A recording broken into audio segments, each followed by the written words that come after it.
So here we are in the festive streets of Abergavenny. They're decorated with lights and Christmas is drawing near. And if ever there was a year that needed Christmas, then 2020 has got to be it. There's something familiar, isn't there, about the traditions of Christmas that are reassuring and comforting. And I don't know about you, but I'm longing for Christmas after a year when we face great uncertainty. We've been separated from family and friends, and some have faced loneliness, hardship, and even grief. Whilst this year looks different, we can't gather together and sing in large crowds like in Christmases past, Christmas hasn't been cancelled.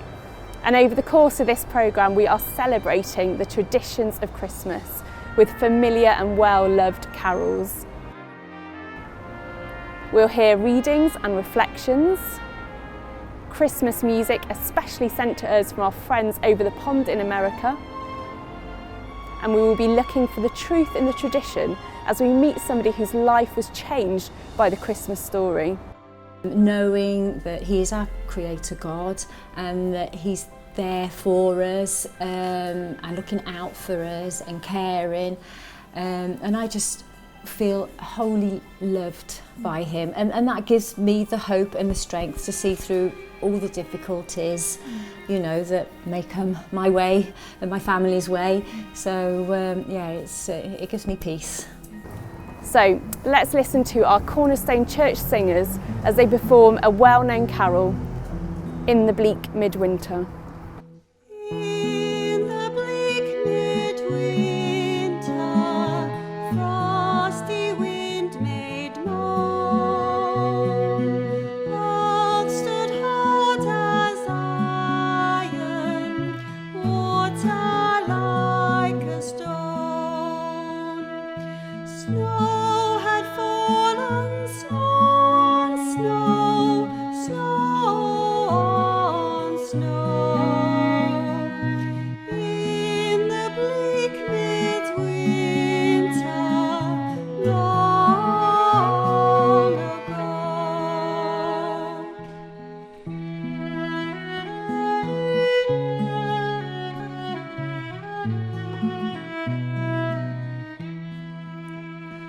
Our God hem cannot hold Him, nor earth sustain.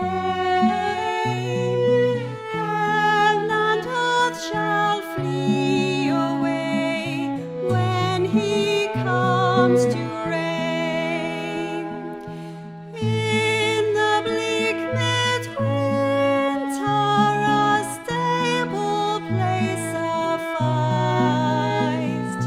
The Lord God Almighty, Jesus Christ.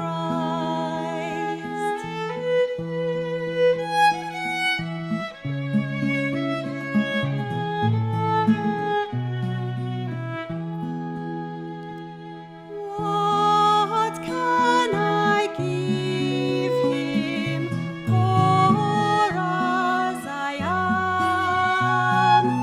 If I were a shepherd, I would bring a lamb. If I were a wise man, I would do my part. Yet what can I give Him? Give my heart.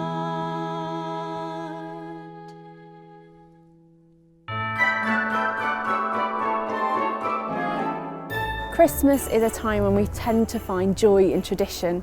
Here in Abergavenny, we know Christmas is coming when the lights are switched on in the streets, when the roads are closed for Father Christmas's horse-drawn cart, and when the Angel Hotel is serving piping hot mulled wine and mince pies. In Christmases past, the streets would be bustling even more with shoppers than they are today, visiting our many independent shops, and of course the Christmas Food Festival, which brings visitors from across the region. Last year we introduced a new tradition. A choir from America joined us as a church, and they served the local neighbourhood and local schools with some spectacular Christmas concerts. And whilst this year, of course, they couldn't visit because of travel restrictions, they were able to record a Christmas melody just for you to enjoy.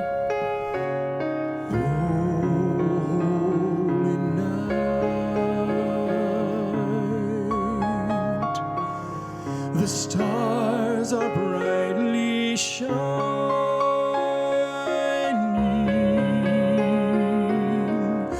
It is the night of our dear Savior's birth.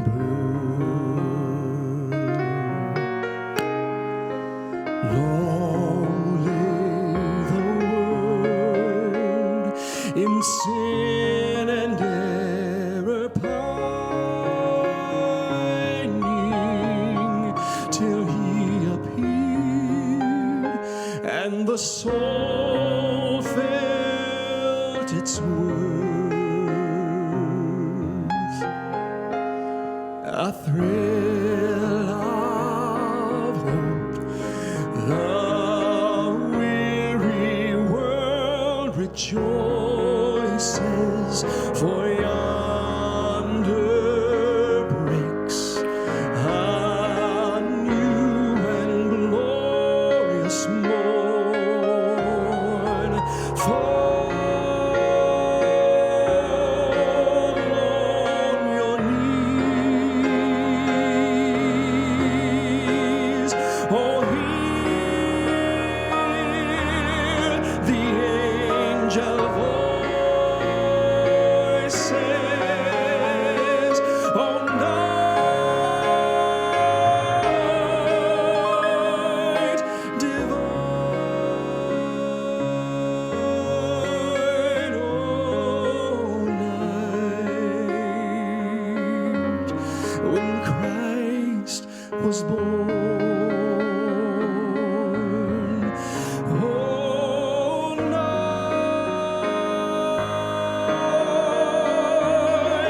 divine,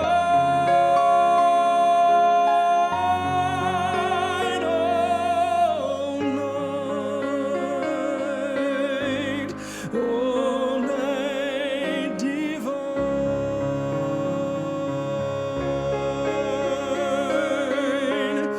Truly, he taught us to love one another. His law is love, and his gospel is peace.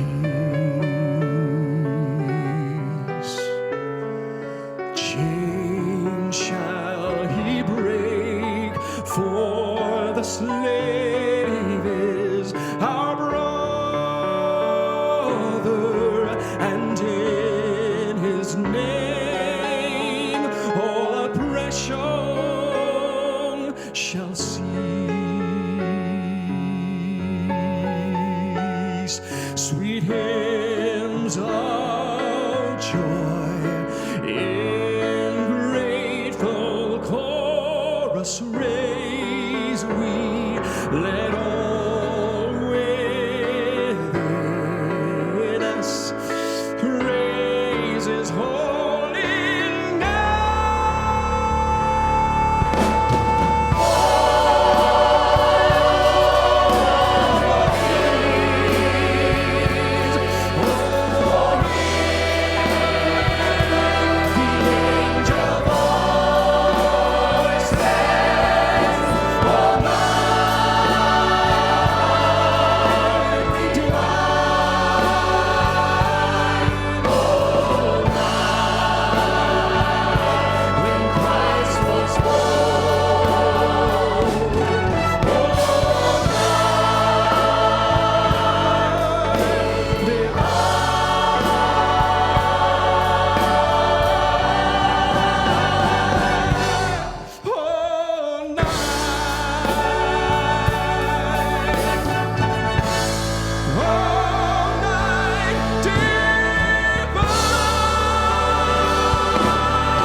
The reading is taken from Isaiah chapter 9, verse 2.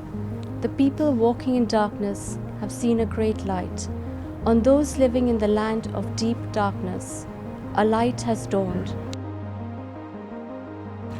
Verse 6, For unto us a child is born, to us a son is given, and the government will be on his shoulders, and he will be called Wonderful Counselor, Mighty God, Everlasting Father, Prince of Peace.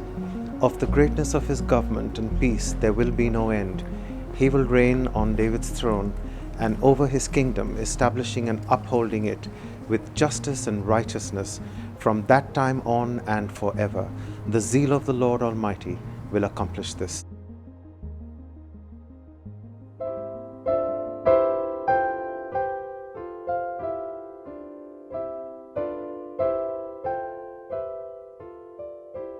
Who doesn't love a traditional Christmas?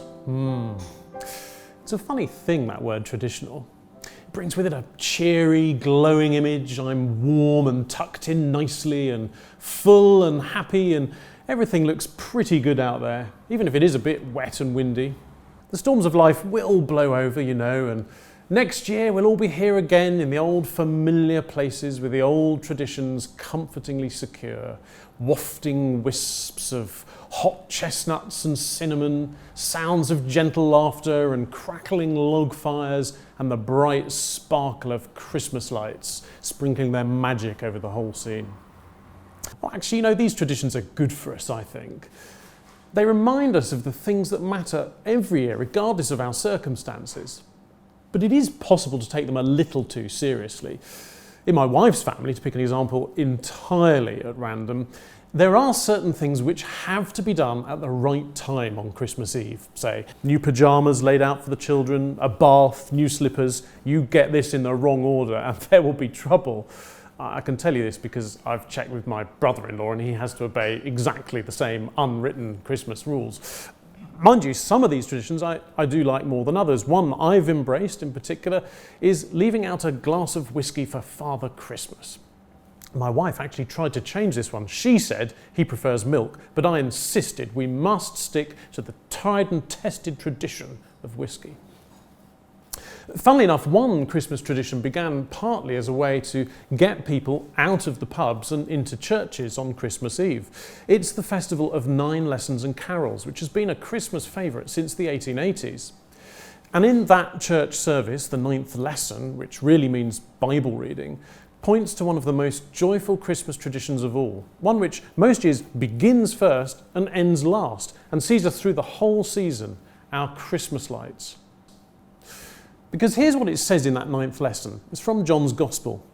It's talking about Jesus, who John here calls the Word, and it says, "In the beginning was the Word, and the Word was with God, and the Word was God.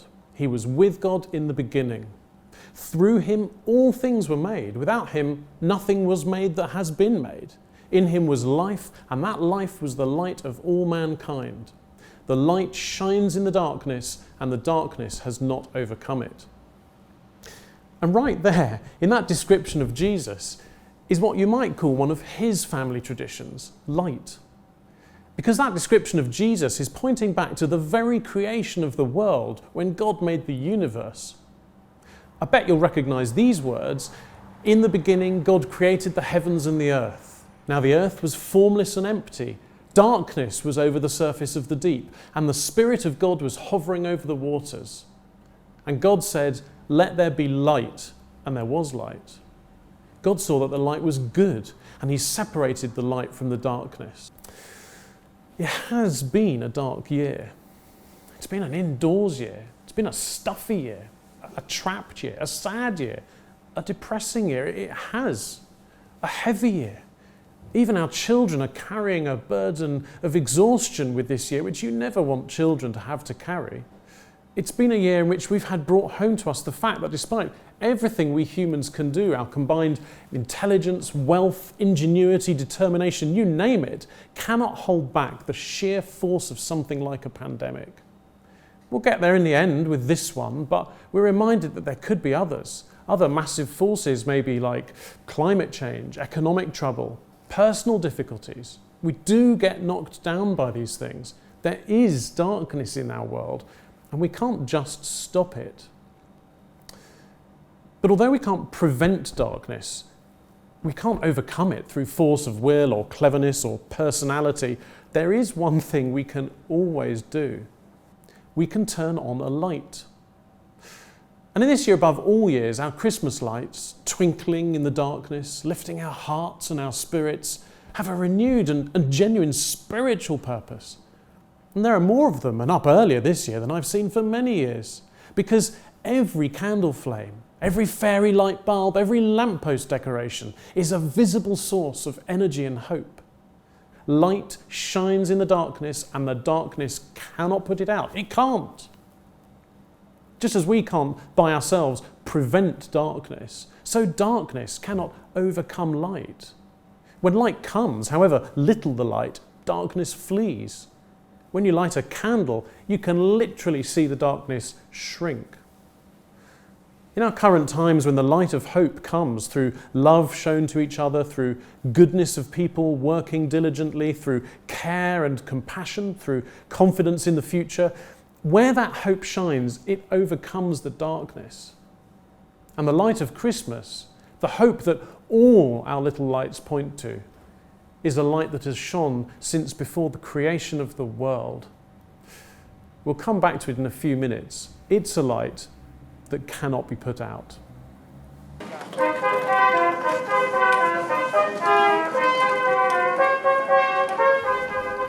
I wonder what new traditions we will take from this year into future Christmases. Maybe we'll be Zooming friends and family instead of sending the yearly Christmas update. Maybe we will continue showing our appreciation to key workers. Let's hope we'll all be kinder and more thankful. Earlier, I met up with Sarah Meadows, whose future Christmases have been transformed by an experience she had 18 months ago.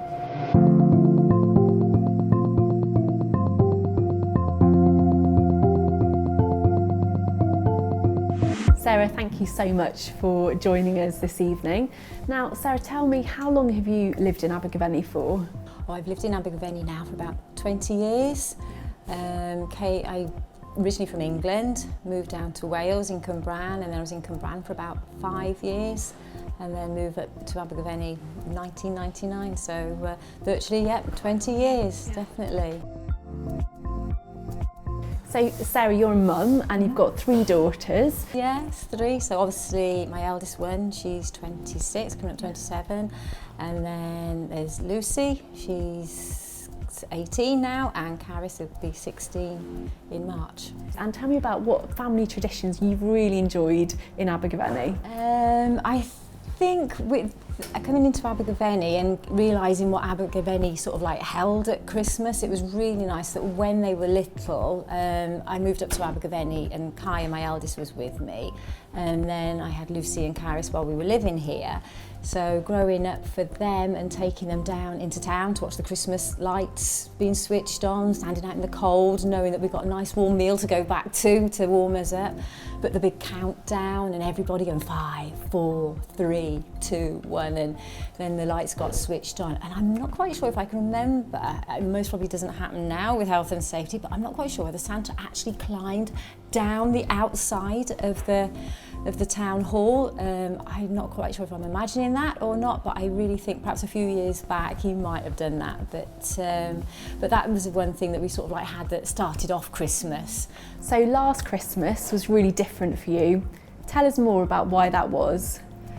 Yes, I became a Christian 2 years ago, and a member of the church, I'm sure she wouldn't mind me saying, but Kathy wished me a merry first Christmas as a Christian, and I hadn't thought of it like that, but it was a lovely, lovely thing to think of, that I was seeing Christmas for the true meaning, and rather than the traditions, which obviously we all celebrate and it all becomes part of our story, but to look at the real reason of, you know, Jesus coming to be with us and God coming down to be Jesus and to show us the way, and it really made me think, yes, this is my first Christmas.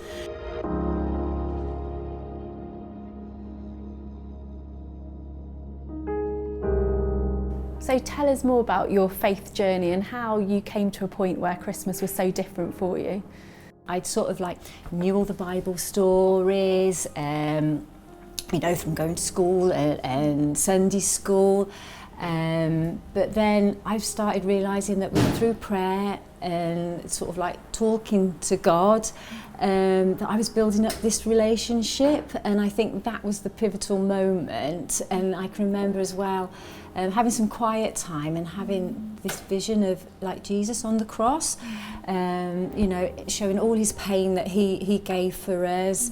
And I was looking, and I can remember sort of like in my mind's eye looking up and thinking, oh my gosh, you've done that, you did all that for me, you know. I can't believe that you've taken all that pain and all that suffering for me and for what I've done. And from then I just felt it. So that all happened within like a month of sort of like it all happening. Now the truth for me is knowing that God came down to be with us through Jesus, to be the light of the world. And at this moment in time, it's lovely. You see all the lights around the town, and it is that light in the darkness. And that, you know, Jesus looked, he came in and he was so helpless. And perhaps at this moment in time, we are all helpless with the situation that we've faced. But we know that he came and he came to save us and to give us the hope that you know, that there is light there.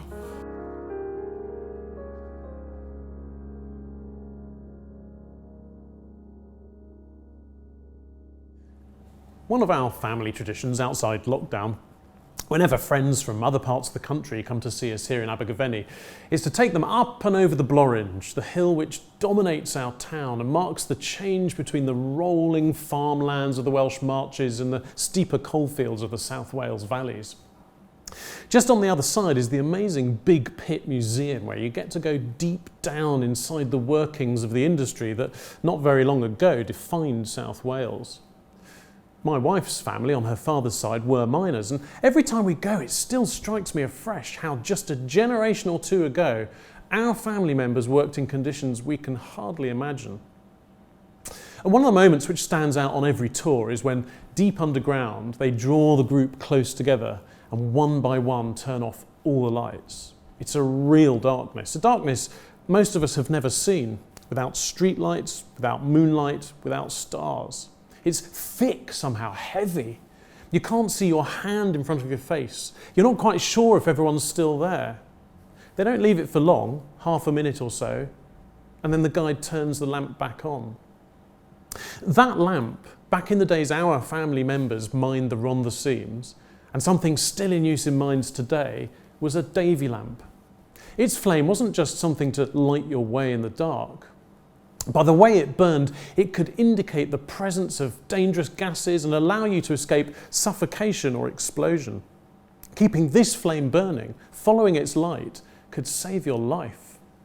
Those miners truly knew the value of a little light in the darkness. But what if light could be a person? What if the tiny light that was turned on in our darkness when Jesus was born weak, helpless as a baby, what if the tiny light we mark every year at Christmas with our twinkling fairy lights and candles, what if that little light, which still makes the shadows flee, wasn't just a symbol of hope in the dark, an idea that inspires when times are tough, but was actually the creator of the universe?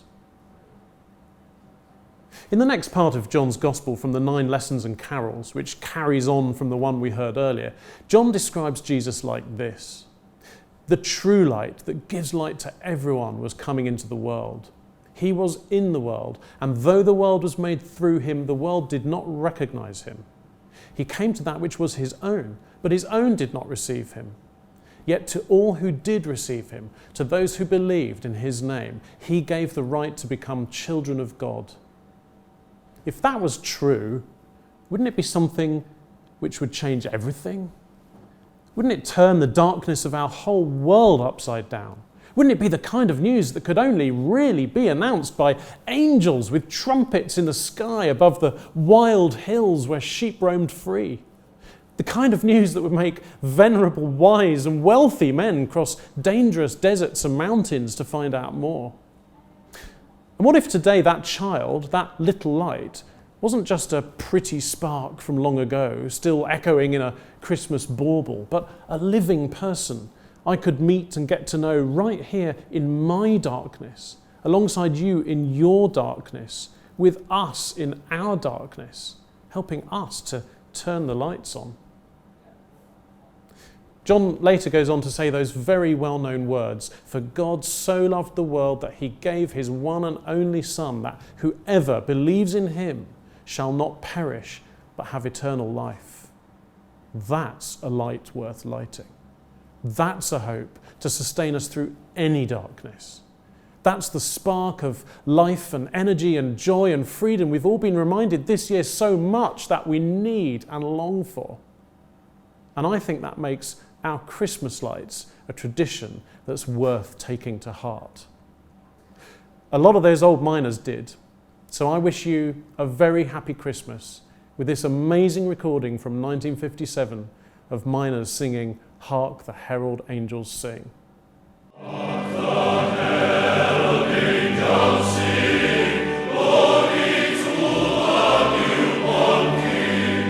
Peace on earth and mercy wide, Lord and sinners reconciled.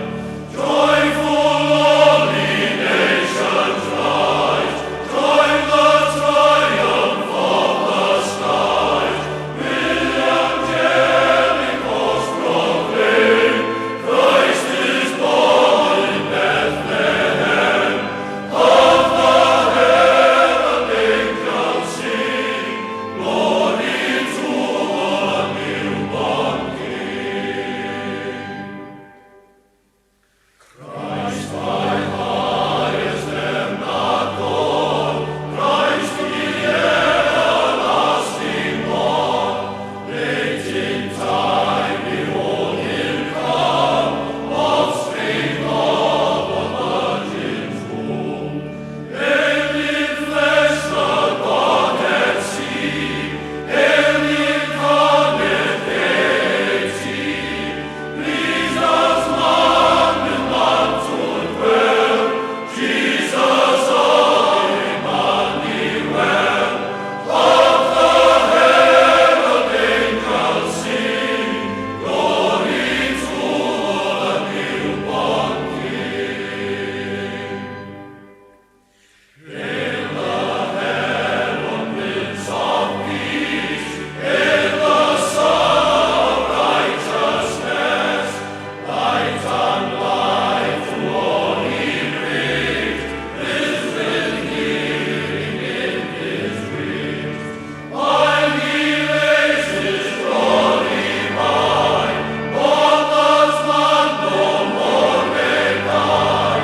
Born to raise the sons of earth, born to give a second birth.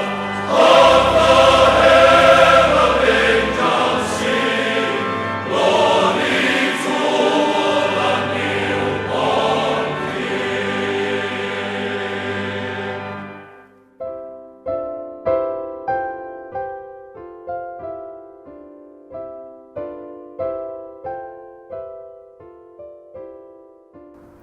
Father God, we thank you for Christmas, for the truth in the tradition.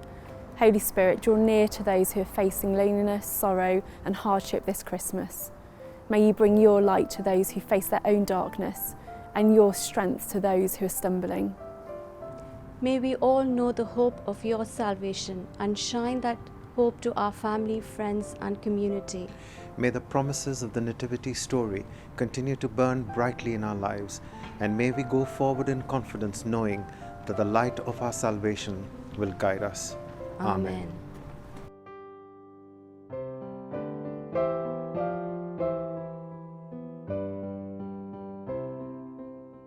If over the course of this programme you've been challenged by the truth in the tradition, there's an opportunity in January to explore that further. We're launching an Alpha course, which is an opportunity to find out more about the truth of Christianity over on Zoom. If you'd like to be part of that course or recommend it to a friend, please do click on the link below. Well, I do hope that you've enjoyed our Christmas service today. And as we look forward to the big day in a few days' time, I'd like to thank everybody who's taken part. And most of all, thank you for listening and joining in, and do have a very happy Christmas.